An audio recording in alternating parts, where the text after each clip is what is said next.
శత్రువు అనేక విధాలుగా ఉంటాడు. శత్రువు ఒక రూపంలో ఉండడండి. చెప్పాలంటే మన శరీరమే మనకు శత్రువు, ఎవరో కాదు. నీ శరీరమే నీకు శత్రువు అండి. మనకెవరో శత్రువులు ఉన్నారని మనం అనుకుంటుంటాము. మనం ఎన్నో ఆలోచనలు చేస్తాం, కానీ నీ శరీరము మన శరీరం మనకే శత్రువు, ఎవరో కాదు. కాబట్టి దాని బిడ్డలారా, శరీరం అనే శత్రువు కావచ్చు, సాతాను అనే శత్రువు కావచ్చు, లోకాశలనే శత్రువు కావచ్చు, పాపం అనే శత్రువు మనలను నాశనం చేస్తుండగా, ఇలాంటి వాటి నుంచి కూడా దేవుడు దావీదును విడిపించినట్టుగా మన దేవుడు మనల్ని ఏం చేశాడు? ఉద్ధరించాడు. ఇలా విడిపించి ఉద్ధరించుతూ వచ్చాడు.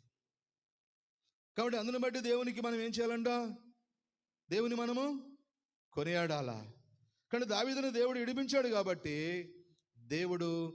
దేవుని దావీదు కొనియాడుతున్నాడు. ప్రభువా, నాకెంత మేలు చేసావయ్యా, నేను ఎంతగా ఉద్ధరించావయ్యా అని చెప్పేసి దావీదు దేవుని కొనియాడుతున్నాడు. రెండోదిగా